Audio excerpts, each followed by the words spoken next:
আজকে আপনাদের সাথে আমি ছোট্ট ঈদ সালামি কার্ডগুলো কিভাবে তৈরি করেছি এটাই শেয়ার করব। আসসালামু আলাইকুম সবাই, আশা করছি আপনারা ভালো আছেন। সো আমাদের সামনে কুরবানি ঈদ, আর এই সময় তো প্রিয়জনকে সালামি দেওয়ার জন্য ঈদ সালামি কার্ড খুবই দরকারি। তো এর জন্য এখানে আমার একটা অনেক বড় অর্ডারের কাজ ছিল, প্রায় 90টা কার্ডের। সো এর জন্য আমি কিছু কার্টুন প্রিন্ট করে এনেছিলাম অ্যান্ড দেন এগুলোকে শেপ দিয়ে কেটে নিয়েছি। এখানে 90টা কার্টুন আমি প্রায় 1-1.5 দিন ধরে কেটেছি। সো কাটার পরে আমি কালার পেপার নিয়ে নিয়েছি। এখানে 4 থেকে 5টা টাইপের কালার পেপার আমি নিয়েছি। তবে এই পেপারগুলোর ক্ষেত্রে আপনারা একটু খেয়াল রাখবেন যেন অবশ্যই এগুলা একটু হার্ড হয়, তবে বেশি হার্ড হলে কিন্তু ফোল্ড করা যাবে না। সো আমি এখন কালার পেপারগুলো ফোল্ড করে নিচ্ছি। তো এখানে যার যে ধরনের কালার পেপার পছন্দ আপনারা সেটাই নিতে পারেন। আমি ভ্যারাইটিস কালার রেখেছি যাতে জিনিসটা একটু কালারফুল হয়, এবং এই ধরনের মিনি কার্ডের ক্ষেত্রে মানুষ কালারফুলটা কিন্তু খুবই পছন্দ করে। সো ফোল্ড করার পরে আমার কাজ হচ্ছে দুই পাশে যে প্রিন্ট করা পেপারগুলো ওগুলো লাগিয়ে দেওয়া। আমি উপরে ঈদ মোবারকের হিসাবে কিছু প্রিন্ট করেছিলাম, আর ভিতরে কার্টুনের জন্য কিছু আলাদা পেপার প্রিন্ট করেছিলাম। দুইটাই আমি এখন আঠা দিয়ে এর উপর লাগিয়ে দিব। অ্যান্ড এই কার্ডগুলো আসলে মানুষ খুবই পছন্দ করে। গতবার বেশ কিছু অর্ডার আমি লাস্টের দিকে সেন্ড করতে পারিনি, কারণ এত অল্প সময়ের মধ্যে অর্ডার করেছে মানুষ। সেই টাইম আসলে ডেলিভারি অফ হয়ে গিয়েছিল, আমি কুরিয়ার করতেই পারিনি। সো এটা একটু হার্ড ছিল আমার জন্য গতবার, আর এজন্য আমি এবার আগের থেকেই কাজটা করেছি। এবং অনেক বড় বড় কিছু অর্ডারের কাজ আমার 2 থেকে 3 রাত জেগে করা লেগেছে।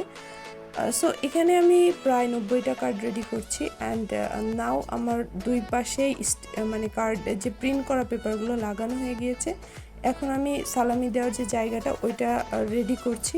অ্যান্ড এরপরে আমি এখানে কিছু হাতে পেন দিয়ে কিছু হাতে লিখে কিছু কাজ করব, কারণ আমি আসলে চেয়েছি আমার কার্ডগুলো একটু অথেন্টিক থাকুক।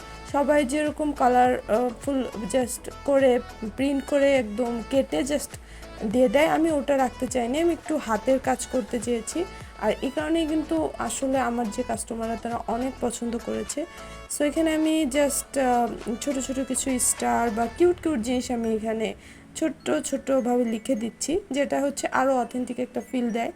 সো এই কার্ডগুলো কিন্তু বানানো অনেক সহজ, আপনারা কিন্তু এগুলো নিজেরা বাসায় ইজিলি বানিয়ে নিতে পারবেন এরকম প্রিন্ট করে। আর যদি এটা পসিবল না হয় তাহলে আমাদের পেজ থেকে কিন্তু অবশ্যই অর্ডার করতে পারেন। আর ফুল প্রসেসটা তো আমি আপনাদের দেখিয়ে দিয়েছি, সো আপনারা নিজেরাই তৈরি করে নিতে পারেন। সো ফাইনাল লুক হচ্ছে এইটা। আমার প্রায় 90টা কার্ডের যে অর্ডারটা ছিল আমি অলমোস্ট 2 থেকে 3 দিনে এটা কমপ্লিট করেছি। অ্যান্ড নাও আমি এটাকে কীভাবে প্যাকেজিং করে ওইটাও আপনাদের সাথে কিছুটা শেয়ার করব। সো এখানে আমি আমার কাছে বেশ কিছু পলিথিনের যেটা কী বলে আই ডোন্ট নো, কিছু পলিথিনই কিনে নিয়েছিলাম যেটার মধ্যে আমি কার্ডগুলো দিচ্ছিলাম। সো এগুলো আপনারা প্যাকেজিংয়ের যেসব দোকান আছে ওখান থেকে কিনে নিতে পারেন। আমি পার প্যাকেটে 10 পিস করে দিয়েছি, আর এখানে প্রায় 9টা প্যাকেট আমি রেডি করেছি, বিকজ আমার 90টা কার্ডের যে অর্ডারটা ছিল। আর এছাড়াও আমি আরেকটা স্পেশাল এডিশনও এর করেছিলাম, যেটা আমি এই ভিডিওতে আপনাদের সাথে শেয়ার করতে পারছি না, কারণ এটা তাহলে অনেক লং হয়ে যাবে। সেগুলো ছিল আমাদের খাম রিলেটেড ঈদ সালামি কার্ড। সো ওটার যে ভিডিও ওটাও আমি পরবর্তীতে আপনার সাথে শেয়ার করার চেষ্টা করব। সো এই হচ্ছে আমাদের পুরো প্রসেসটা complete, and it's very good to share with you. আল্লাহ হাফেজ।